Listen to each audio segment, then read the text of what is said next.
الرحیم۔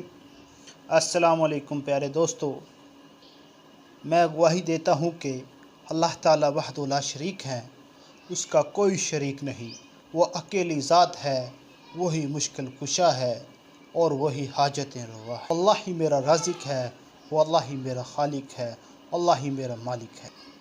اور میں گواہی دیتا ہوں کہ حضرت محمد صلی اللہ علیہ وسلم اللہ کے آخری رسول ہیں اور تمام انبیاء علیہ السلام کے سردار ہیں۔ یا اللہ پاک تو غفور الرحیم ذات ہے، یا اللہ پاک ان کی آل اور صحابہ رضی اللہ عنہم اجمعین پر ڈھیروں سلامتی عطا فرما۔ میرے پیارے دوستو، 9ویں اور 10ویں محرم کی تاریخ رقم کرتے کرتے ہم تھک جائیں گے۔ تاریخ بھری پڑی ہے، ایسے واقعات کہ دل ہلا دیتے ہیں، آنکھیں خون کے آنسو روتی ہیں۔ 9ویں اور 10ویں محرم کی کچھ یادیں، کچھ واقعات آپ کو یاد دلانے کی کوشش کرتا ہوں کہ اسی دن حضرت آدم علیہ السلام کی توبہ قبول ہوئی تھی، اور اسی دن حضرت ابراہیم علیہ السلام کو خلیل اللہ بنایا گیا کہ ان پر آگ گلے گلزار ہو گئی کہ آگ کی کیا مجال تھی کہ اللہ کے خلیل کو نقصان پہنچاتی۔ اور اسی دن حضرت ایوب علیہ السلام کو سخت بیماری سے شفا نصیب ہوئی، اور اسی دن حضور صلی اللہ علیہ وسلم نے حضرت خدیجہ رضی اللہ تعالیٰ عنہ سے نکاح فرمایا، اور اسی دن حضرت یونس علیہ السلام 40 دن مچھلی کے پیٹ میں رہ کر باہر آئے۔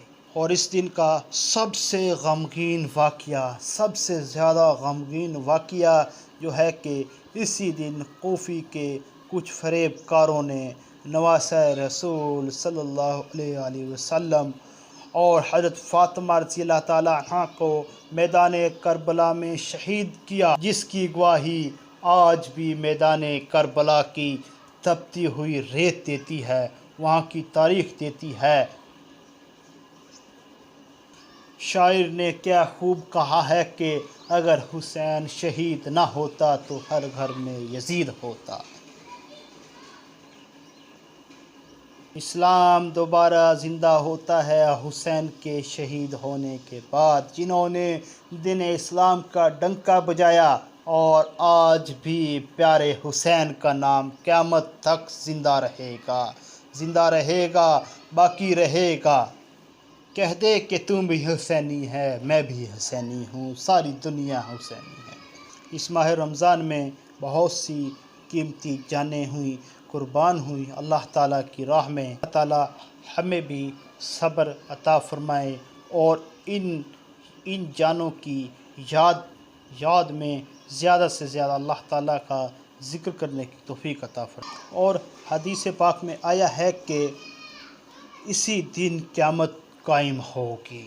میرے بھائیوں، کتنی قیمتی جانیں اللہ تعالیٰ کے دین اسلام کی خاطر قربان ہوئی، ہمیں ان کی یاد رکھنا چاہیے، ان کی قربانیوں کو یاد رکھنا چاہیے، اور یہ جو ہمیں سبق دے کر گئے ہیں ان پر عمل کرنا چاہیے۔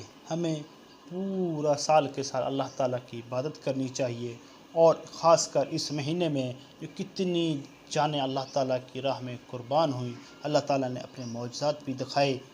9ویں اور 10ویں محرم الحرام کی وجہ سے ایک چھوٹا سا وظیفہ آپ کو بتا رہا ہوں کہ صبح نماز کے بعد اور عصر کی نماز کے بعد آپ کو جب بھی ٹائم ملے، کسی بھی وقت، آپ 21 بار آیت الکرسی اور 21 بار درود شریف نماز والا ہو، یہ 21 بار پڑھنا ہے۔ اگر کوئی شخص، کوئی بھائی 21 بار نہ پڑھ سکتا ہو تو اس کے لیے گنجائش ہے کہ وہ اس کو 11 بار آیت الکرسی اور 11 بار درود شریف نماز والا پڑھے، اور یہ پڑھ کے اللہ تعالیٰ سے دعا کرے جو اس کی جائز دلی مراد اور تمنا اور خواہش ہو، جائز ہو بھائی، ناجائز نہ ہو۔ آپ کو بخوبی علم ہے ناجائز کیا ہوتا ہے، اور جائز کیا ہوتا ہے، جائز ہو ناجائز نہ ہو، اپنی جائز مراد اللہ تعالیٰ کے سامنے یہ پڑھ کر دعا کریں اور پوری امت مسلمہ صحابہ کرام اہل بیت کے حق میں دعا فرمائیں۔ اللہ تعالیٰ ان کے نقش قدم پر ہمیں چلنے کی توفیق عطا فرمائے اور ان سے صحابہ و اہل بیت سے پکی سچی محبت نصیب فرمائے۔ اللہ تعالیٰ آپ کا حامی و ناصر ہو۔